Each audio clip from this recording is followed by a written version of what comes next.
যে ২ আসিফের পাতানো ফাঁদে ইশরাক মানে ইশরাক হোসেন এবং গেজেট হয়ে তাকে শপথ পাঠ করানো হয়নি। এখন বলছে সময় শেষ। এবং ইশরাকের যারা অনুসারী আছেন ঢাকার আদিবাসী বা ঢাকারবাসী তাদের অনেকেই এখনো আন্দোলন করছেন। তারা অবস্থান নিয়েছেন। তো সব মিলিয়ে যে পরিস্থিতি এটি নিয়ে আমরা কথা বলব। আমাদের সঙ্গে যোগ দিচ্ছেন জনাব ইশরাক হোসেন। তিনি হচ্ছেন আপনাকে কি বলবো? আপনি হচ্ছেন আ নির্বাচিত মেয়র নাকি গেজেটেড মেয়র? মানে আপনি তো আপনি আমাকে ইশরাক বলেই ইশরাকই বলেন। না মেয়র মেয়র ইলেক্ট শব্দটার মেয়র প্রতি ইলেক্ট আমার মানে একটা ঘৃণা চলে আসছে আরকি না যা নাটক হলো। আদালতের রায়ে মেয়র ইলেক্ট ইশরাক হোসেন আপনাকে স্বাগত জানাই। আ ১ম এ ইশরাক আমি একটু যেতে চাই যে আমাদের দর্শকদের অনেকে হয়তো একটু মানে অনেকের মানে নেগেটিভ প্রোপাগান্ডা, নেগেটিভ প্রচারণা আপনার বিষয়টা নিয়ে অনেক বেশি। বিশেষত আমাদের গণমাধ্যমে যে ফ্যাসিস্টদের যে দোসর বসে আছে তারাও স্পষ্টভাবে প্রকৃত বিষয়টাকে সামনে আনছে না।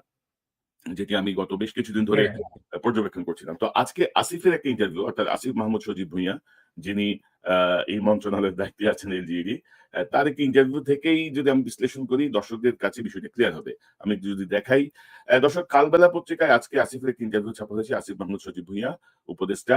আ দক্ষিণ সিটির মেয়রের মেয়াদ শেষ, শপথ নেওয়ার সুযোগ নেই। তিনি আজকে এই কথা বলেছেন এবং আ তিনি স্থানীয় সরকার মন্ত্রণালয়ে সাংবাদিকদের প্রশ্নের জবাবে তিনি এই কথা বলেন এবং আমি যদি আপনাদেরকে ইন্টারভিউটা থেকে একটু পড়ে শোনাই, তিনি বলছেন যে, "আপনারা জানেন সিটি কর্পোরেশনের মেয়াদ শেষ হয়ে গেছে। মেয়াদ শেষ হওয়ার পর আমাদের আর শপথ দেওয়ার সুযোগ নেই। যে পর্যবেক্ষণ দেওয়া হয়েছিল সে অনুযায়ী নির্বাচন কমিশনের সিদ্ধান্তের অপেক্ষায় ছিলাম। কিন্তু কমিশন নতুন করে সিদ্ধান্ত জানায়নি। তিনি বলেন নির্বাচন কমিশন বলছে তারা গেজেট প্রকাশ করেনি অথচ ১৫ দিন পর এসে জানিয়েছে। তখন গেজেটের কার্যকারিতা শেষ হয়ে গেছে, ২০ দিন পার হয়ে গেছে। একদিকে একটি অকার্যকর গেজেটকে আবার সিদ্ধান্ত হিসেবে ধরা হয়েছে। এটা আমাদের জন্য খুব বিভ্রান্তিকর। আ আসিফ বলছেন, আপিল বিভাগ যেভাবে পর্যবেক্ষণ দিয়েছে তাতে আমাদের সিদ্ধান্ত নেওয়া কঠিন হয়ে পড়েছে। কারণ গেজেটটি কার্যকর থাকলে ২০ দিন আগে সেটি অকার্যকর হয়ে গেছে। অন্যদিকে আমাদের যে সিটি কর্পোরেশন তার মেয়াদও শেষ হয়ে গেছে। আমি নিজে আইনজ্ঞ না, তবে আমাদের মাননীয় আইন উপদেষ্টা বিষয়টি খুব ভালোভাবে ব্যাখ্যা করেছেন। তিনি একজন প্রফেসর ও আইন বিশেষজ্ঞ। আইন মন্ত্রণালয় দেখেন। তিনি যেমন ব্যাখ্যা করেছেন, আমি যতটুকু বুঝেছি তাই বলেছি। তো ইশরাক আসিফ নজরুল সাহেব আইনজ্ঞ নন। তিনি আইনের একজন শিক্ষক এবং তিনি আন্তর্জাতিক রিভার লটা পড়ান। তো তাকে আইনজ্ঞ বলার মতো কোনো যৌক্তিকতা নাই। আইনজ্ঞ ছিলেন আমাদের হাসান আরিফ সাহেব। সাবেক রাইট। যিনি ইন্তেকাল করেছেন তিনি ছিলেন আইনজ্ঞ। জীবনের দীর্ঘ সময় তিনি আইন পেশায় ছিলেন, অ্যাটর্নি জেনারেল ছিলেন। তো আসিফের এই যে ব্যাখ্যা, এই তো মানে এই ব্যাখ্যাতে বোঝা যাচ্ছে যে গেজেট হওয়ার পরে আপনি শপথ নিলে হয়তো ২০ দিন মেয়র পদে থাকতে পারতেন। মানে মানে আইন ধরে। তো টোটাল বিষয়টাকে একটু ক্লিয়ার করবেন, একটু সংক্ষেপে একটু ক্লিয়ার করবেন তার এই বক্তব্য এবং আপনার বক্তব্যটা হুম, আমি হুম, আপনাদের কাছে তুলে ধরতে চাই। জি। আচ্ছা ধন্যবাদ কনক সাহেব ভাই। অনেকদিন পর আপনার সাথে বিশেষ সময়ে আপনার সাথে ইন্টারভিউ দেওয়া হয় অ্যান্ড আই রিয়ালি এনজয়েড। কারণ আপনি সবসময় যে একেবারে সত্যটাকে নির্মোহ সত্যটাকে তুলে ধরে আনেন এবং আপনার আজকের প্রোগ্রামটির যে হেডলাইনটি দেখে আমার কাছে মনে হচ্ছে যে আপনার সাথে পরে এই বিষয়ে আরো বিস্তারিত আমার জানার রয়েছে। কারণ আপনি অলরেডি ইনভেস্টিগেট করে ফেলেছেন। কনক ভাই আসলে আপনি যেটা পড়ে শোনালেন এখন আপনি যদি আমার কাছে আইনি বিষয়ে জানতে চান, তাহলে আমাকে সেই গ্যাজেট প্রকাশের আগ থেকে শুরু করে দীর্ঘ হয়তোবা পুরো সময়টা পেরিয়ে যাবে। তো আমি খালি এতটুকু বলব যে throughout the entire process, time to time আমাদের আইনজীবী প্যানেল রয়েছে। আমাদের উচ্চ আদালতে আপনি জানেন ব্যারিস্টার মাহবুবুদ্দিন খোকন সাহেব, ব্যারিস্টার কায়সার কামাল, ব্যারিস্টার কাজল। আপনার নিম্ন আদালতেও আমাদের বিএনপির একটা বড় প্যানেলও ছিলেন। তারাও নিয়মিত ব্রিফিং করে গিয়েছে।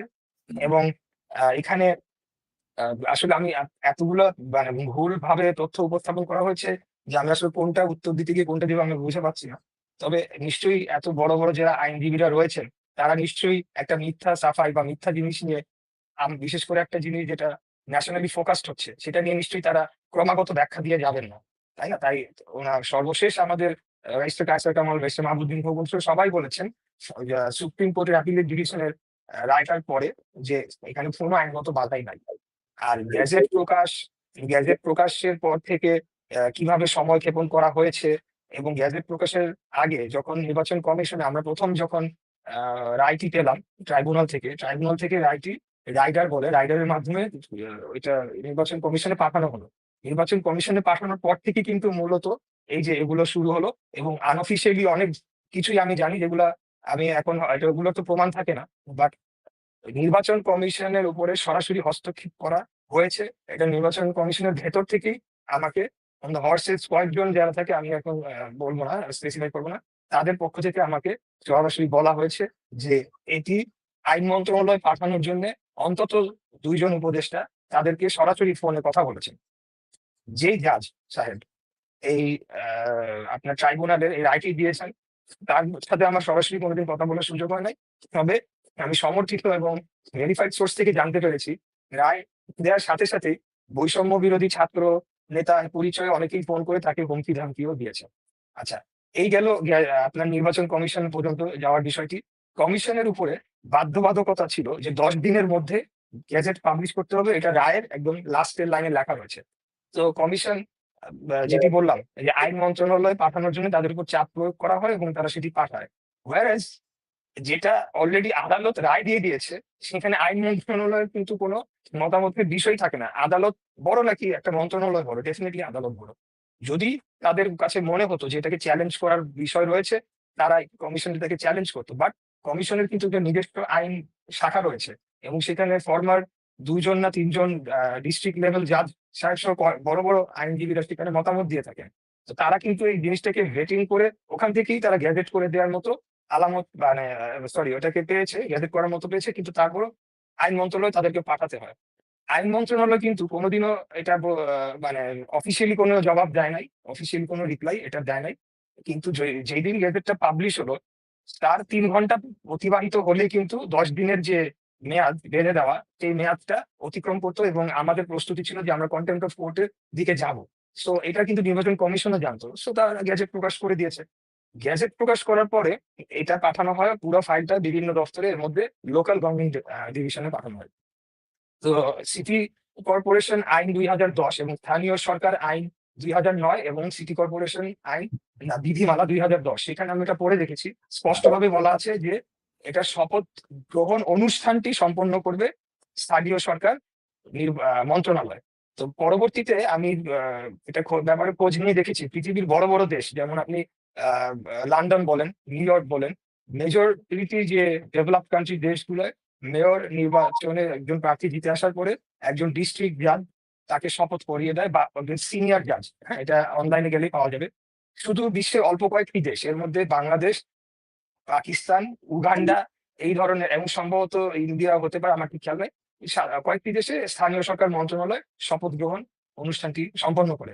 আচ্ছা, এইটা গেল একটা ব্যাকগ্রাউন্ড। স্থানীয় সরকার মন্ত্রণালয় যাওয়ার পরে আসল নাটকটি শুরু হয়। সেখানে স্থানীয় সরকার মন্ত্রণালয়, তারা আমার কাছে চিঠিগুলো, সমস্ত কাগজপত্র আমি যে কোনো সূত্রে হোক পেয়েছি, তারা রীতিমতো একটা চিঠি লিখে নির্বাচন কমিশনকে তারা এক প্রকার তারা ধমকানোর সুরে চিঠিটা ছিল যে কেন তারা আপিল করলো না, এবং কয়েকটা গ্রাউন্ডও সেখানে লিখে দেওয়া হয়েছে। এবং আমার ধারণা যে হয়তোবা এখানে আইন মন্ত্রণালয়ের কোনো যোগ সাজস থাকতে পারে, তারা হয়তো এটা লিখে লিখে দিয়েছে যে এই গ্রাউন্ডে চিঠি। মানে মোট কথা পুরো উদ্দেশ্যটাই ছিল সময় ক্ষেপণ করে তারপরে যখন এই তাপসের যে প্রথম বোর্ড সভা, সেটি 2nd of June 2020 তে হয়েছিল, মার্ক করেন, 2nd of June 2020। সিটি কর্পোরেশনের আইনে বলা আছে যে প্রথম বোর্ড সভা থেকে আপনার 5 বছর মেয়াদ শুরু হবে। নির্বাচন কিন্তু হয়েছিল 2020 ফেব্রুয়ারির 1 তারিখ, ঠিক আছে? গ্যাজেট পাবলিশ হয় তার 4-5 দিন পরে, কিন্তু তারপরে কোভিড এর কারণে ওরা শপথ নিতে পারে নাই। 2nd of June 2020 তাপস শপথ নেয়। তো ওদেরও টার্গেট ছিল যে যে করে হোক 2nd of June, আটকাইলে আরেকটা যখন মার কাছে ফেলে এটাকে শেষ করে দেবো। মূলত তারা প্রথমেই সিদ্ধান্ত নিয়ে ফেলেছে যে ইশরাক হোসেনকে এখানে বসতে দেওয়া যাবে না। এটা তাদের পলিটিক্যাল পার্টি যেটা হয়েছে, তাদের সাথে সরকারের সিদ্ধান্ত হয়েছে বসতে দেওয়া যাবে না। এবং আমি যতটুকু বিভিন্ন মানুষের সাথে কথা বলেছি, একটা কথা একটু অ্যাড করে নিই অপ্রাসঙ্গিক, বাট এনসিপি নামক যে দলটি হয়েছে, আমি কিন্তু তাদের ওয়ান অফ দ্য বিগেস্ট সমর্থক ছিলাম, এখনো আমি অনেকটা হয়েছি। এবং আমি চেয়েছি যে আওয়ামী লীগ ফ্যাসিবাদ শেষ হয়ে যাক, নিশ্চিন্ন হয়ে যাক। এখানে নতুন ছাত্ররা আসছে, তারা একটা দল করবে, জি, অপোনেন্ট তো লাগবে। আচ্ছা, যা সো ইচ্ছা তাদের ধরেন আমি অনেকের সাথে কিন্তু আমার কথা হয়, তারাও কিন্তু আমাকে বিষয়টি নিশ্চিত করেছে যে এটা তাদের পলিটিক্যাল ডিসিশন ছিল শুরু থেকেই, একদম ডে 1 থেকেই, হ্যাঁ, সরকারের উচ্চ পর্যায়ে থেকে। সো কোনোভাবেই তারা আমাকে দিত না। তো এখন কোনো ভাই, আমি বলতে গেলে অনেক বলতে পারবো, ওই তারিখে এটা হয়েছে, ওই তারিখে সেটা হয়েছে। আসিফ মোহাম্মদ শরীফ ভুঁইয়া অনেকগুলো ব্যাখ্যা দিয়েছেন, আইন উপদেষ্টা উনিও অনেকগুলো ব্যাখ্যা খালেদ মহিউদ্দিনের শো থেকে দিয়েছেন, কিন্তু একটার সাথে একটা কনফ্লিক্ট নেই। তো মোটা দাগে যদি বলি, একটা ব্যাখ্যা তারা প্রথম দেওয়া করছিল যে এটাকে যদি অ্যাকসেপ্ট করে তাহলে হাসিনার আমলে সব নির্বাচন নাকি বৈধ হয়ে যায়। কিন্তু বিষয়টা কিন্তু ঠিক তার উল্টা। তারা মুখে অবৈধ বলছে। আমি কিন্তু কোর্টে ফাইট করে এনে প্রমাণ করেছি হাসিনার রায়টা সময় ইলেকশনটা অবৈধ। এটা তালিদিকে একটা প্রমাণ রয়েছে। এই মামলার ১ নম্বর আসামি হচ্ছে তাপস, ২ নাম্বার হচ্ছে নুরুল হুদা। তাহলে আজকে কি দাঁড়ালো? এই সরকার তাপস এবং নুরুল হুদার পক্ষে কাজ করেছে। এটাই তো আল্টিমেট রেজাল্টটা দাঁড়ালো নাকি? জি। আচ্ছা ভাই আপনি সরি আপনি একটা প্রশ্ন না, না করছিলেন। প্লিজ আমি বলেন, সেটা আপনি বললে অনেক বলেন। বলা যাবে। আপনি শেষ তো করে নিন। তো মূলত বিষয়টা কিন্তু তাই দাঁড়ায়। আপনি হাসান আরিফ সাহেবের কথা তুললেন। হাসান আরিফ সাহেব একজন অ্যাটর্নি জেনারেল ছিলেন বাংলাদেশের। এটা কিন্তু সর্বোচ্চ মানে আইনি কর্মকর্তা। এটাকে এমন হেলাফেলার বিষয় না। উনি অবশ্যই সমস্ত আইনি বিষয়গুলা না, এনশিওর করে সব ইশরাক এই যে ধরেন হাসান আরিফ সাহেবের সময় কিন্তু চট্টগ্রাম সিটি কর্পোরেশনে সাদত সাহেব শপথ নিয়েছেন এবং দায়িত্ব পালন করছেন কোর্টের আদেশে। হুম, তো হুম, সেই জায়গাটা আমি আনতে চাচ্ছিলাম আরকি যে হাসান আরিফ সাহেবের মতো সিনিয়র মানে যাকে আসিফ হুম, যাকে আইনজ্ঞ বলার চেষ্টা করছেন, হাসান আরিফ সাহেবের যে জ্ঞান আইন সম্পর্কে বা বিশ্লেষণ সেই জায়গাটায় তো ওইটা তো হয়েছে। তো আপনার ক্ষেত্রে এই যে বাধা সৃষ্টি করা হুম, সেটা আমি জানতে হুম। চাচ্ছিলাম আরকি। জি। জি। আচ্ছা হাসান আরিফ সাহেবের কি পরিণতি হয়েছে এটা কিন্তু একটা দেশবাসী জানে না এবং আমার মনে হয় এটা আমরা ইগনোর করেছি for a very long time. এটা আমাদের উচিত হয় নাই। শপথ পড়ানোর ৩ দিনের মাথায় এলজিআইডি মিনিস্ট্রি উনার থেকে নিয়ে যাওয়া হয় এবং আসিফ মাহমুদকে দেওয়া হয়। এটা কি আপনারা জানেন? ৩ রাইট। দিনের মাথায় একজন সিনিয়র মানুষ, কারণ তখন কিন্তু উপদেষ্টাদের একেকজনের ৪ টা ৫ টা করে মিনিস্ট্রি ছিল, হ্যাঁ? হুম, হুম, তো হুম। হাসান আরিফ সাহেব উনার ৪ টা না ৫ টা এরকম ছিল। LGID was one of them. স্বাভাবিকভাবে LGID is like the largest political ministry, senior একজন আইনজীবী মানুষকে দিয়েছে। এটাই স্বাভাবিক। উনি কেন শপথ পড়িয়েছেন বিএনপির প্রার্থীকে ৩ দিনের মাথায় উনার মিনিস্ট্রিটি নিয়ে যাওয়া হয়। উনি আজকে জীবিত নেই। উনি থাকলে হয়তো আজকে অনেক কিছু আমরা মন্তব্য উনার থেকে হয়তোবা জানতে পেতাম। তো তখন ওইটা অলরেডি যেহেতু শপথ পড়ানো হয়ে গিয়েছে, তাই আর কিছু করার নাই, ওনাকে সরিয়ে দাও। আমার সময় আসলে যে শপথটাই পড়তে দেয়া যাবে না। এবং সিমিলার একটা কেস একদম হুবহু সিমিলার কেস কিন্তু ঢাকার নর্থেরও রয়েছে। এবং এখন সেটা রায় হবে না। এটা স্পষ্ট সমস্ত ট্রাইব্যুনাল বলে দিয়েছে, "ভাই আমরা এটা ধরব না।" মানে এইরকম আরকি বিষয়টা। হ্যাঁ? মানে তো এখন আপনার বিষয়টা নিয়ে ইশরাক আমার অবজারভেশন হচ্ছে আদালতের যে আদেশ, আদালতের আদেশ অনুযায়ী নির্বাচন কমিশনকে গেজেট করতে নির্বাচন কমিশন বাধ্য এবং সেই অনুযায়ী আপনাকে শপথ দিতে বাধ্য। অফ কারণ না কোর্স হলে এটা কনটেম্প্ট অফ কোর্ট একদম সহজ হুম, পরিষ্কার হিসাব। আদালতের আপনি যদি হাসিনা আমলের মতোই যদি আদালতের আদেশ অমান্য করেন বা হাসিনা আমলের মতোই যদি আইনি মার প্যাঁচে ফেলেন, যেটা আপনি বলছিলেন যে জি, কোনভাবে ২রা জুন পার হয়ে গেলেই আর এটার কার্যকারিতা থাকে না। ওই হুম। জিনিসটার জন্য তারা এটাকে লম্বা মানে করে এটা তাদের ইন্টারপ্রিটেশন। এটা নিয়েও আমার ব্যাখ্যা রয়েছে। বাট এখন আমি আর ওইসব ব্যাখ্যায় যাব না। বিকজ এখানে দে আর এট ফল্ট। হ্যাঁ? আমি কিন্তু টাইমলি সব করেছি। সো আমি যদি এখন আবার একটা আইনি লড়াই শুরু করি, আমি যদি আবার উচ্চ আদালতে গিয়ে করি, আমি সিউর আদালতও কনভিন্সড হবে এবং বলবে যে, "না ঠিক এটা তোমাদের দোষ। একে শপথ করতে দিতে হবে।" বাট ওরা চাচ্ছিল যে আমি এইটাই করি। এইসবের মধ্যেই ব্যস্ত থাকি, না এর এবং মধ্যে এবং পার হয়ে ধরেন যাবে। আমার একটা অবজারভেশন হচ্ছে যে ধরেন আপনি এই হাসিনার ফ্যাসিস্ট বিরোধী আন্দোলনে আপনি একজন অ্যাক্টিভ মানুষ ছিলেন। আপনার যে বয়স বা এনসিপি তে যারা আছে তারা অলমোস্ট সমবয়সী বা একটু ও জুনিয়র সিনিয়র জুনিয়র। হুম, তো এবং ধরেন মাঝখানে আমরা দেখলাম যে যখন বিএনপির কেউ মনে করছিল যে আওয়ামী লীগের প্রতি একটু সফট টোন ইউস করছিল তখন আপনি কিন্তু আপনার জায়গাটা খুব কড়া টোনে ছিলেন। Always, no, always. কোনভাবেই আওয়ামী লীগকে কোন সুযোগ দেওয়া হবে না।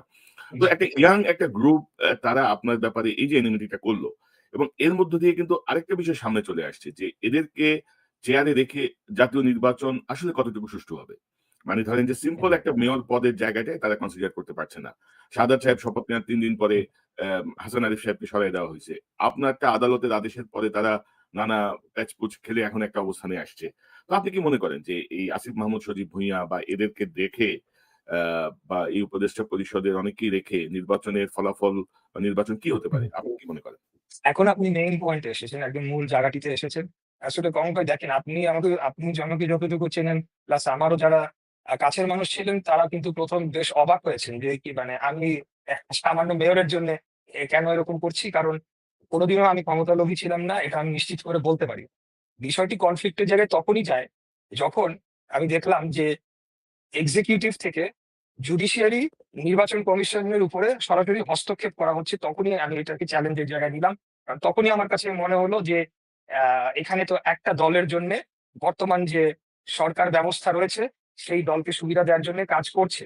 তার মানে আগামী নির্বাচনের সময়ও করবে। এটা আমি স্পষ্ট হয়ে গেলাম। তখনই আমি এটা নিয়ে আমার মানে আমার কথা বলা শুরু করলাম।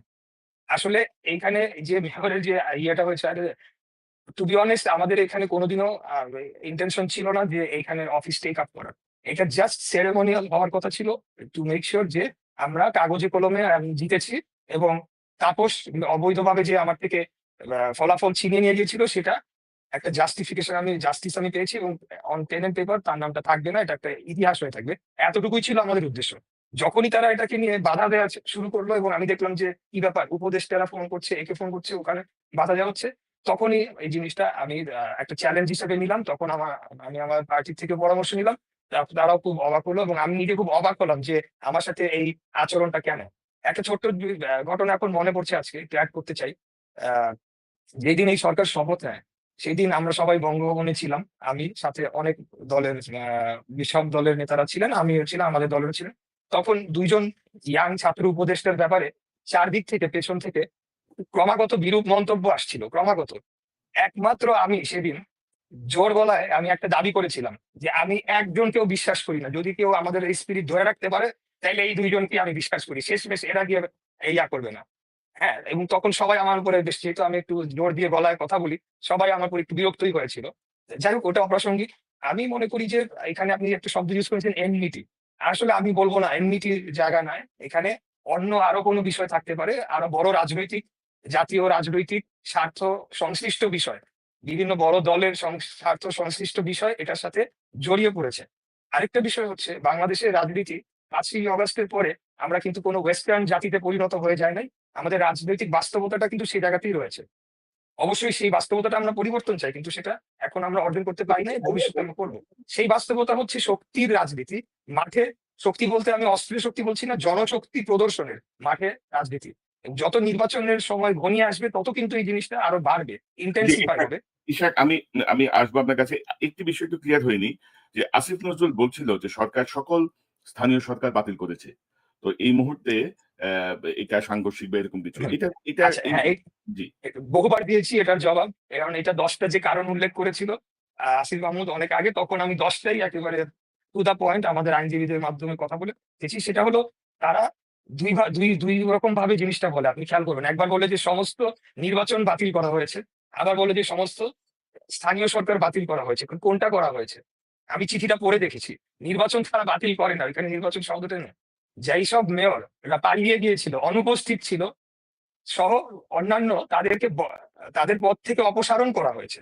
ঠিক আছে, এই মেয়রদের ক্ষেত্রে অ্যাপ্লাইড। আমি তো তখনও মেয়র হই নাই। আর আর যদি বলেও থাকে যে নির্বাচন বাতিল করেছে, কথার কথা, ফর এক্সাম্পল, তারপরেও আমার এই মামলা তো 2020 সালের 1 মার্চ করা। এটা তখন তো সাবজুডিস, আজকে সাবজুডিস করছে, এটা তো সাবজুডিস ছিল। এক্সিকিউটিভ ডিসিশনে তো ওই নির্বাচন বাতিল করতে পারেন না আনটিল এন্ড আনলেস কোর্টের ভার্ডিক্টটা আসে। আমি তো আইন অনুযায়ী 30 দিনের যে সময়সীমা থাকে, তার মধ্যে আমি মামলাটি করেছিলাম। আরেকটি ব্যাখ্যা দেওয়া হয় যে আমরা বলে নির্বাচন অবৈধ বলেছি, এখন আবার এটা হতে যাচ্ছি। আমরা আমাদের যে মামলার আর্জিতে কিভাবে লিখেছি, সেটি হলো গিয়ে আইনত আমাদেরকে আহ, সেই ব্যাখ্যাটি আমাদেরকে নিতে হবে। সেখানে আমরা ওই নির্বাচনের ফলাফল এবং তখন যে গ্যাজেটটি প্রকাশ করা হয়েছিল, সেটিকে অবৈধ বলেছি, কারণ সেটিকে ম্যানিপুলেট করে, জোর করে ঘোষণা করা হয়েছিল। আমি আপনাকে এখনো বলতে পারি, আমাদের যে নির্বাচনের দিন বিকাল 4টার সময় ভোট গ্রহণ শেষ, সারাদিন যা হয়েছে তো হয়েছে। 4:30টায় আমি আমার বাসায় যাই এবং আমাদের ঢাকার 75টা ওয়ার্ডকে 4টা ভাগে বিভক্ত করে 4টা ডেস্ক বসানো হয়েছিল, যেখান থেকে সমস্ত কেন্দ্র থেকে ফোন করে আপনার ফলাফলগুলো আসবে। কিছু ফলাফল আমরা আসতে শুরু করলো 5টার পর থেকে। প্রত্যেকটা কেন্দ্রে আমি বিপুল ভোটে এগিয়েছিলাম, প্রত্যেকটা কেন্দ্রে। এরপরে 5:30 পৌনে 6টার দিকে হঠাৎ করে ফলাফল ঘোষণা বন্ধ করে দিল। ওই নির্বাচনটি হয়েছিল ইভিএম, এবং ইভিএম এ বলাই হয়েছিল 1 ঘন্টার মধ্যে সব কমপ্লিট হয়ে যাবে। কিন্তু পরবর্তীতে আমাদের কিছু রাত 1:30টার সময় গিয়ে ফলাফল ঘোষণা করা হয়, এবং যে ইভিএম এর যে পেপার ট্রেল, আমরা কিন্তু এগুলো সব আমাদের ইয়ের মধ্যে, মামলার মধ্যে আছে। আমরা চেয়েছি, কমিশন আমাদের দিতে পারে না, দেখাতে পারে না। কোথা থেকে দিবে? তারা ওটা দিলে তো যতটুকুই ভোট কাস্ট হয়েছে, সেটাকেই মিলাতে তাদের রাত 11:30 করেছে। Vote turn out was very low. Very low মানে কি, মানুষ ভোট কিন্তু তো বন্ধ করে দেওয়া হয়েছিল, 2 ঘন্টা খালি ওপেন ছিল, 9টা থেকে 10টা 11:30টার মধ্যে। এরপর থেকে সব ভোট কিন্তু তালা মারা। ওই 2 ঘন্টার মধ্যেই 2,30,000-এর মতো ভোট কাস্ট হয়েছে, সেটাকে মেলাতে তাদের 11:30 পর্যন্ত লেগেছিল। এইসব বিষয় আমরা উত্থাপিত করে চ্যালেঞ্জ করেছিলাম, এবং আইন অনুযায়ী মামলা ঠিক করেছি। আইন অনুযায়ী আমরা তার ফলাফল পেয়েছি, এবং highest court of the country, supreme supreme কোর্টের অ্যাপিলেট ডিভিশন, ওনারা তো সমস্ত কিছু শুনেছে, সব পক্ষের শুনেই তো তারা এই গ্যাজেটটা বাতিল করে নাই। তাহলে এখন আপনি এর চেয়ে বেশি রাইট। এখন কি, তাহলে কি আবার আইন উপদেষ্টার মতামতের জন্য পাঠাবে এখন আপিল বিভাগ থেকে? না, না, ওইটাই ধরেন আপিল বিভাগে আপিলের পরে আপিল বিভাগে যাওয়ার পরে এই গেজেটটা যদি আইন অনুযায়ী না হতো, অ্যাপিলেট হ্যাঁ, ডিভিশন তো বাতিল করে দিত। অবভিয়াসলি। চিফ জাস্টিসের সভাপতিত্বেই তো সেই অ্যাপিলেট ডিভিশনের রাইট, সিদ্ধান্ত হচ্ছে। তো তারা সেটা রাইট, বাতিল করে নাই। তো তারপরেও এই রাইট। এই এরা এদের মাথায় ঢুকতেছে না। কিন্তু হ্যাঁ। এখন যে না, বিষয়টা এটা তো বিষয় না। কনক ভাই যেটা বললাম, ইট ওয়াজ আ পলিটিক্যাল ডিসিশন, যেটা ১ম হুম, এই নেয়া হয়ে গিয়েছে যে দিবে না। এখন যেটাকে যেভাবে মানে আইন বি আ মানে বিচার বিভাগের উপর এটা চাপিয়ে দেওয়ার চেষ্টা, আর কিছুই না। এখন ধরেন আপনার এই ঘটনাটা আমি গত ২ দিন ধরে আমার মাথায় যে বিষয়টা ঘুরছে আরকি যে আপনার ধরেন কি হইতো? ধরেন একটা মেয়র পদে আপনি একটা শপথ নিতেন। আমি আপনার এই গেজেটের পরে আমি একটা পোস্ট দিয়েছিলাম Facebook এ। যে যাক বিএনপির একটা তরুণ নেতৃত্ব দেখি কেমন পারফরম্যান্স করে। একটু আমরা কয়দিন হলে আমরা একটু দেখতে পারতাম। বা কিন্তু সেটা তারা করতে দিল না। এবং এখন দেখা যাচ্ছে এবং এ এ এ এটা কিন্তু বেশ কিছু আইনের লঙ্ঘন। আমি বেশ কিছু দেখছিলাম যে সিটি কর্পোরেশন জি, আইন, সংবিধানের অনুচ্ছেদ। আমি যদি একটু দেখাই রাইট। দর্শকদেরকে আমার মনে হয় যে একটু আপনাদের কাছে ক্লিয়ার হবে বিষয়টা। ধরেন উম এখানে ধরেন এইটা তো আপনি দেখেছেন না ইশাক ভাই? হ্যাঁ, হ্যাঁ, এটা আমি পোস্ট করেছি। হ্যাঁ, এটা আমি হচ্ছে আমি স্থানীয় আমার আমার এটা আমার কাছে একজন পাঠিয়েছিল। এটা হচ্ছে স্থানীয় সরকার সিটি কর্পোরেশন আইনের ধারা ২৭ থেকে ৩১ এর লঙ্ঘন। এই লঙ্ঘনের বিবরণটা হচ্ছে আইনগত বাধ্যবাধকতা থাকা সত্ত্বেও শপথ গ্রহণের আয়োজন না করা। সংবিধানের ২৭, ৩১ এবং ৫৯ অনুচ্ছেদের লঙ্ঘন। কারণ সমান সুরক্ষা, ন্যায় বিচার, স্থানীয় শাসনের অধিকারের লঙ্ঘন করা হয়েছে। সরকারি কর্মচারীদের আচরণবিধি। এটা লঙ্ঘন হচ্ছে ক্ষমতার অপব্যবহার, অনিয়ম এবং রাজনৈতিক পক্ষপাতদুষ্ট আচরণ। আদালত অবমাননা আইন ২০১৩ ট্রাইব্যুনাল বা আদালতের রায় উপেক্ষা করা। দুর্নীতি প্রতিরোধ আইন যদি প্রমাণিত হয় তাহলে এটির লঙ্ঘন হচ্ছে অবস্থানের ইচ্ছাকৃত অপব্যবহার যা রাজনৈতিক বা ব্যক্তিগত স্বার্থে হতে পারে যেটি আসিফ মাহমুদরা ২ আসিফ মিলেই সংঘবদ্ধভাবে করেছে এটা বলার কোনো অপেক্ষা রাখে না আরকি। তো অর্থাৎ আমি এই আপনি কিন্তু এটি নিয়ে ধরেন এক ধরনের আন্দোলন করছেন। এক ধরনের আপনার সমর্থকরা, আপনার অনুসারীরা ধরেন আন্দোলনটা ধরেন একটু মিডামিডি আন্দোলন। অনেকে বলছে আরকি মিষ্টি আন্দোলন। যে আপনারা অবস্থান নিয়ে বসে আছেন, প্ল্যাকার্ড নিয়ে বসে আছেন। মেইন গেটে তালা লাগানো আছে, পেছনের গেট দিয়ে সব রকমের কাজ চলছে। তো এইটা সার্থকতা কি? অর্থাৎ এটা করে আপনারা আসলে এ হুম। জি, আসলে কনক ভাই, আপনার তাহলে আগের একটা বক্তব্যের একটু রেশ ধরে শুরু করি। যে জি, আপনি বলেছেন যে পোস্ট দিয়েছিলেন আপনি যে এবার হয়তো একজনের পারফরম্যান্স দেখতে পাবেন। আর টু বি অনেস্ট, এখন এটা বলতে অসুবিধা নাই। এটা আমরা কোনদিনও, মানে আমরা বলতে আমি বুঝাচ্ছি, এবং আমি আমার রাজনৈতিক নেতা যাকে বোঝাই, আমরা সিদ্ধান্ত নিয়েছিলাম এটা আমরা টেক আপ করব না। It will be a just ceremonial oath, আর কিছুই না। ঠিক আছে? কারণ এই সরকারের অধীনে থেকে মেয়র হয়ে আমি খুব বেশি কিছু অর্জন করতে পারবো বলে আমরা মনে করি নাই। দ্বিতীয়ত, একটা থ্যাঙ্কলেস জব। এখানে খুব সহজেই বিতর্কিত হওয়ার সুযোগ রয়েছে। এটা আপনারা অতীতের মেয়রদের ক্ষেত্রে দেখেছেন। বিশেষ করে যখন ডেঙ্গু সিজন আসে বা মশার ব্যাপার আসে, বিভিন্ন বিষয় এনে একটা খুব সহজেই বিতর্কিত করে শেষ করে দেওয়া যায়। এইসব বিবেচনায় অবশ্যই এই সরকারের অধীনে আমি মেয়র হিসাবে কাজ করার আমার কোনো পরিকল্পনা আমার ছিল না। এটা শুধুই সেরেমনিয়াল হওয়ার কথা ছিল। তো ২য় যে কথাটি আপনি বললেন যে আন্দোলন, আসলে আমরা ওই আন্দোলন তো করি নাই। এটা একটা অনেকটা প্রতীকী আন্দোলনই বলতে হবে, এবং বিষয়টা আন্দোলনে কেন গিয়েছি আমরা? জনগণকে তো জানাতে হবে যে এখানে যে এই হস্তক্ষেপে যে অনেকগুলা আপনাকে বলেছি, 50% বলেছি, আরো 50% বললে অনেক সময় পেরিয়ে যাবে। কিভাবে পদে, পদে হস্তক্ষেপ করা হয়, পদে, পদে বাধা দেওয়া হয় যাতে আমার প্রক্রিয়াটাই না আগায়। যে এই প্রক্রিয়ার অধীনে আগামী জাতীয় নির্বাচনে ৩০০ আসনের এমপি গ্যাজেট হবে, ৩০০ এমপিকে শপথ পড়ানো হবে এবং পুরাটাই ফেয়ার হবে, এটা ভাবার কোনো সুযোগ নাই। বিশেষ করে এখন একজন মেয়রের জন্য সবার আইস অন 1%, তখন সবার চোখ ৩০০ দিকে থাকবে। তো ওই ৩০০ জনের মধ্যে ২০, ২৫, ৩০ টা আসন যে ওই এনসিপির জন্যে বন্দোবস্ত করে ঘোষণা করে দিয়ে দেওয়া হবে না, এটা আমি বিশ্বাস করি না। আমার বিশ্বাসটা তখনই বুঝে গিয়েছি যে চক্রান্তটা তো আসলে ওইটা। পুরাটা আমি বলছি না পুরা জাতীয় নির্বাচন নিয়ে যেতে, সেটা হয়তোবা সম্ভব না। ক অনেক আসনেই হবে, এটা ম্যানিপুলেশন করবে তারা। এইটা যে করা যায় এবং এটা যে হচ্ছে, এটা জনগণকে জানানোর জন্য এই মারামারি আন্দোলনটা আরকি। না যাতে মিডিয়া আসে আমাদের কথা শোনে। এই না আরকি। আর ধরেন একটা গুরুত্বপূর্ণ বিষয় হতো আপনি যদি শপথ নিতেন অর্থাৎ হচ্ছে দর্শকদেরকে বলি যে ওই যে ঢাকা সিটি কর্পোরেশন একটা অনার বোর্ড থাকে না যে মেয়রের নাম এবং কার্য হুম, তালিকার একটা মেয়াদ থাকে। তো সেই জায়গাটায় ধরেন হাসিনার একটা ফ্যাসিস্ট সহযোগী যে তাপস রাইট। বিডিআর হত্যাকাণ্ডের সঙ্গে যুক্ত, হ্যাঁ। যে তাপস হুম, হুম। মানে নানা ধরনের অপকর্ম এবং সর্বশেষে বঙ্গবাজার পুড়িয়ে দিয়েছে দখল করার জন্য। হ্যাঁ, তো হ্যাঁ। সেই এরকম একটা ফ্যাসিস্ট দুষ্টের নাম সিটি কর্পোরেশনের বোর্ডে থাকতো না যদি হুম, ইশরাক হোসেন মেয়র হিসেবে শপথ নিতেন। কারণ ওটা বাতিল হয়ে যেত। এখন এই জায়গাটা আসলে দেখেন যে ইতিমধ্যে কিন্তু এই যে বাচ্চা মানে আমাদের বাচ্চা উপদেষ্টা বলে অনেকে আরকি আসিফ মাহমুদ সজীব ভুঁইয়া। হুম, তার PS ১০০ কোটি টাকার দুর্নীতি করে ধরা পড়ছে। তার বা তারও বেশি। তারও বেশি। একটু এখন ধরেন বেশি এসেছে অভিযোগটা? না, না, এখন ৩০০ পিএস প্লাস। পিএস দুর্নীতি কি পিএস এর সিগনেচারে করতে পারে? জানে না, উপদেষ্টা জানে না যে পিএস দুর্নীতি করতেছে। পিএস সব করতে পারে। তার বাবা তার পক্ষে নির্বাচনী প্রচারণা চালাচ্ছেন। তার বাবা ট্রেড লাইসেন্স করছেন।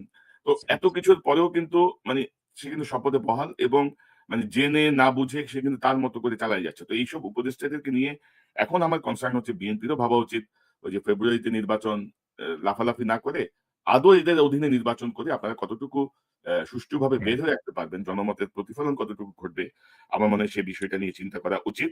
আ জনাব ইশরাক হোসেন, আমার কাছে তথ্য আছে এই যে আপনার গেজেটের পরে আপনাকে মেয়র হতে দেওয়া, না দেওয়া বা বর্তমান সময় পর্যন্ত আপনার দলেরও কিছু নেতার ইনভলভমেন্ট আছে। যেটা আমার হুম, ফাইন্ডিংস আমি পাচ্ছি যে কেউ চান যে তিনি মেয়র হবেন, কেউ চান যে তার স্ত্রী মেয়র হবে, কেউ চান যে তার ছেলে হুম। মেয়র হবে। তো আপনার এই জাতীয় কোনো অবজারভেশন আছে কিনা? আপনার জন্য হয়তো বিব্রতকর প্রশ্নটা। তারপরেও আপনার কাছে একটু জানতে চাই। না, যোগসূত্র তো আছেই। অনেকের সাথে অনেকের যোগসূত্র রয়েছে। বিএনপি একটা বৃহৎ দল। এখানে একাধিক যোগ্য প্রার্থী রয়েছে। যেকোনো পদের জন্যই, সেটা হোক এমপি বা মেম্বার অফ পার্লামেন্ট হোক বা অন্য যেকোনো জনপ্রতিনিধির লড়াইয়ে অনেক থাকে। তো যেহেতু অনেকেই যোগ্য ব্যক্তিরা রয়েছেন, সেই ক্ষেত্রে অনেক সময় কম্পিটিশন করতে গিয়ে সেটা অনেক সময় আপনার আনফেয়ার প্র্যাকটিস এর দিকেও চলে যায়। আনফেয়ার আপনার কিছু প্র্যাকটিস হয়। কিছু যেটা আমরা বলি, আমি এটা আসলে আবার বলতে চাচ্ছি না। আমি বলছি না যে আমাদের দলের কেউ এটা করছে। আমি বলছি এটা রাজনীতিতে হয় এবং বড় দলে হওয়ার সম্ভাবনাটা বেশি থাকে। তো সেই জায়গাতে অনেকের সাথে যেহেতু অনেকের কানেকশন রয়েছে, সেটা ক কাজের ক্ষেত্রে হোক বা অন্যান্য রাজনৈতিক পরিমণ্ডলে হোক, এই ধরনের আমি অনেক কিছু শুনেছি, করেছি, কিন্তু আসলে কনক ভাই, আমার মন মানে ফাইনালি আমার টেক অন দ্যাট ম্যাটার ইস এটা থাকবে, এটা জেনেই রাজনীতিতে ভাই নামছি মাঠে। এগুলো ষড়যন্ত্র থাকবে, থাকবে। এজন্যই আমি অলওয়েজই চেষ্টা করেছি যে আ আমার নিজ শক্তিতে বা নিজের উদ্যোগে আমার যে কাজগুলো সেগুলো সম্পন্ন করা, যাতে আমার কারো প্রতি মুখাপেক্ষী না হতে হয়। এক্সেপ্ট ফর আমার যিনি নেতা। উনি ছাড়া আমি কারো মুখাপেক্ষী হই না এবং আমি আমার নিজ শক্তিতে যা যতটুকু করার করে যাব। তাহলে পরে এইসব ষড়যন্ত্র আমাকে কিছু করতে পারবে না। এই বিশ্বাসটা আমি নিজেকে না, আর আমি কাজ আমাদের করে থাকি। আমাদের দীর্ঘদিনের অবজারভেশন মানে বিএনপির মধ্যে, আওয়ামী লীগের মধ্যেও আছে বা অন্যান্য দলের মধ্যেও আছে। বিএনপির মধ্যে ওই যে নিজের নাক কেটে অপরের যাত্রা ভঙ্গ, এই প্রবণতাটা হুম, অনেক হুম, বেশি এবং আমার হুম, ধারণা অনেকে হয়তো মনে করে যে একটা ইয়াং লিডারশিপ যদি দায়িত্ব নেয়, তাহলে হয়তো ভবিষ্যতে হয়তো আমাদের সেই জায়গাটা হয়তো আর হবে না। সো বেটার আমরাও ইন্টারনালি গেম খেলি, তাকে সুযোগ না দেই। তো এখন আপনাদের আন্দোলনটার আসলে কি পরিকল্পনা? আপনাদের যে আপনি বলছিলেন যে প্রতীকী আন্দোলন বা যারা সেখানে অবস্থান নিচ্ছে, হুম, অর্থাৎ মানে কি কোন একটা প্রতিকারে তো যেতে হবে, তাই না? আপনারা কি হ্যাঁ, হ্যাঁ, কি রাইট। ভাবছেন? এখানে ২ টা বিষয়। একটা বিষয় হলো যে আপনি যখন আন্দোলনকারীদের কথা বললেন, অ্যা পুরা বিষয়টাই যেভাবে সূত্রপাত হয়েছে এবং যে পর্যায়ে গিয়েছে, আমি honestly বলছি, একটা সম্পূর্ণ অর্গানিক আন্দোলন বলে যদি কিছু থাকে, যখন নগর ভবনের সামনে রাস্তা পুরা ভরে গেল। কাউকে আমি ফোন দিয়ে আনি নাই, কাউকে আহ্বান করে আনি নাই। জনগণ চলে এসেছে। হ্যাঁ? তারা এসে এবং এখানে রোদ বৃষ্টির মধ্যে তারা যে পরিশ্রম করেছে, তারা জাস্ট তাদের ভালোবাসা থেকে, তারা আমার ভোটার, তারা চলে এসেছে। তো তাদের জন্য আমার খারাপ লাগছে। আর আমাদের বিষয়টি হলো যে আমরা কিন্তু এটা বিষয়টা অনেকটা জানতাম যে এখানে শপথ এটা হবে না এবং তারা যে সংবিধান লঙ্ঘন করছে, তারা আইনকে লঙ্ঘন করছে, আদালতকে অবমাননা করছে। এই বিষয়টা জাতির সামনে তুলে ধরার জন্যই এই আন্দোলনটা আমরা করেছি এবং আমার বিশ্বাস যে এই আন্দোলনটা সফল হয়েছে। কারণ জাতি কিন্তু এটা জানতে পেরেছে, ১। ২ নাম্বার হলো যে এটা একটা পলিটিক্যাল ফাইট এও পরিণত হয়েছিল। আমি বিশ্বাস করি যে আমার দলের পয়েন্ট অফ ভিউ থেকে এই পলিটিক্যাল ফাইটে আমরা জয়ী হয়েছি এবং মাঠের রাজনীতি, যেটা আমি আগে বলছিলাম যে বাংলাদেশের বাস্তবতা চেঞ্জ হয়ে যায় নাই। আমাদের যে জনভিত্তি, বাংলাদেশ জাতীয়তাবাদী দলের যে জনসমর্থন, সেটাকে আমরা আবারও আরেকবার প্রমাণ করতে পেরেছি এবং একটা টেনডেন্সি ছিল যে বিএনপি কে বাদ দিয়ে বিএনপি কে লাগবে কেন? অন্য মিলেই তো হয়ে যাবে নির্বাচন, যথাসময়ে বা দেশ পরিচালনা হবে। কিন্তু সেটি যে আসলে নয়। বাংলাদেশের সিংহভাগ জনগণ যে, আমি বলতে পারি in absence of Awami League, যে এখন সিংহভাগ সমর্থনই যদি এককভাবে ধরতে হয়, বাংলাদেশ জাতীয়তাবাদী দলের প্রতি রয়েছে, এই জিনিসটা প্রতিষ্ঠা পেয়েছে। এগুলো ছিল আমাদের মূলত অবজেক্টিভ। ওই অবজেক্টিভ গুলো আমরা অর্জন করতে পেরেছি। এটা তো আমি তো আপনাকে যেটা বললাম, আমি তো ওখানে আমরা দায়িত্ব পালনই করার কথা ছিল না। এটা জাস্ট সেরেমনিয়াল না, কাগজে কলমে থাকবে। এতটুকুই ছিল আমাদের ইনটেনশন। বাট না, এর তবে আমি মধ্যে মনে তারা করি এই জিনিসটাকে। তবে আমি মনে জি। করি যে আপনাদের আসলে আরেকটু কঠোর কিছু পদক্ষেপে যাওয়া উচিত। প্রয়োজনে কোর্টের কাছে যাওয়া উচিত যে এইসব হচ্ছে এবং একটা বিষয় সামনে আনা উচিত যে জি, আদালতের আদেশের পরে বা এই সিনারিও গুলোর পরে তারা যদি একটি মেয়র পদ নিয়ে যদি এতটা হীনমন্যতায় ভোগে, তো তাহলে জাতীয় নির্বাচন তাদের হাতে আসলে কতটুকু নিরাপদ? আমার মনে হয় যে এই হুম, বিষয়টি নিয়ে আপনাদের ভাবা উচিত। আপনাদের রাইট। এই ডাইরেকশন এ যাওয়া উচিত। কারণ এই হুম, উপদেষ্টা পরিষদের পরিবর্তনের কথা আমরা ১ম থেকেই বলছি। Right, right. আপনারাও হুম, হুম, সুনির্দিষ্টভাবে কয়েকজন উপদেষ্টার পদত্যাগ চেয়েছেন। এবং আমরা যেটা মনে করি যে আসিফ বা নাহিদ বা সার্জিস, হাসনাত এদের যে আন্দোলন, এদের যে ভূমিকা তারা আমাদের কাছে রেসপেক্ট সারা জীবন পাবেন। হাসিনা রাইট। সরানোর ক্ষেত্রে তাদের যে ভূমিকা ছিল। কিন্তু সেই অ্যাবসলিউটলি। রেসপেক্ট এর জায়গাটা থেকে তাদের কোন দুর্নীতি, তাদের কোন অপকর্মকে আমরা সমর্থন করব হুম। না। না, কারোরটাই সমাধান করা যাবে না তো। তাহলে তো পুরা উদ্দেশ্যটাই ব্যর্থ হয়ে গেল। এখন একজনকে তো এখন আপনি আরেকজনকে আপনার রিপ্লেস সাথে করার আমার জন্য। একটা ভালো সম্পর্ক বা আমি আপনাকে অনেকদিন থেকে চিনি। হুম। আপনি মেয়র পদে বসার পরে আমি আপনাকে অন্ধের মতো সমর্থন দিয়ে যাবো এটা ভাবার কোন কারণ নেই। না, না, অ্যাবসলিউটলি নট, কারণ আপনার অ্যাবসলিউটলি নট। প্রত্যেকটা বিষয় আপনাকে তখন জবাবদিহিতার আওতায় আপনি চলে আসবেন এবং আপনাকে জবাবদিহি করতে হবে। আমি মনে করি যে 100%। এভাবেই আমাদের কাজ করা উচিত এবং এভাবে জানা উচিত। জি। জনাব ইশাক হোসেন আমার মনে হয় যে আপনার মেয়র পদ নিয়ে যে জটিলতা বা যে আলোচনাগুলো হচ্ছিল আমাদের এই সংক্ষিপ্ত আলোচনায় দর্শকদের কাছে অনেকটুকুই পরিষ্কার হবে যে আসলে কি হয়েছিল, আসলে কি হচ্ছে। আ আপনি ভালো থাকবেন। নিশ্চয়ই আমরা পরবর্তী বিষয়গুলো অবজারভেশন এ রাখছি। আ জি, এবং সেই বিষয়গুলো নিয়ে আমরা নিশ্চয়ই নিকট ভবিষ্যতে আবারও আপনাকে পাবো। জি। আবারও বিস্তারিত কথা হবে। আপনাকে অসংখ্য ধন্যবাদ। কোনো সর্বশেষ একটু বলে শেষ জি, করতে চাই আপনার মাধ্যমে দর্শকদের প্রতি যে দেখেন, এই জনগণের যতটুকুই বা যেই দুর্ভোগের সৃষ্টি হয়েছে সেটার কারণে প্রত্যেকটা সেকেন্ড আমার রক্তক্ষরণ হচ্ছে বুকে। আর আমি জেনে শুনেই যে এই ধরনের সমালোচনা হচ্ছে, এই ধরনের আলাপ আলোচনা হচ্ছে, এটা জেনে শুনেই তারপরেও আমি কন্টিনিউ করতে বাধ্য হয়েছি। হোয়াই?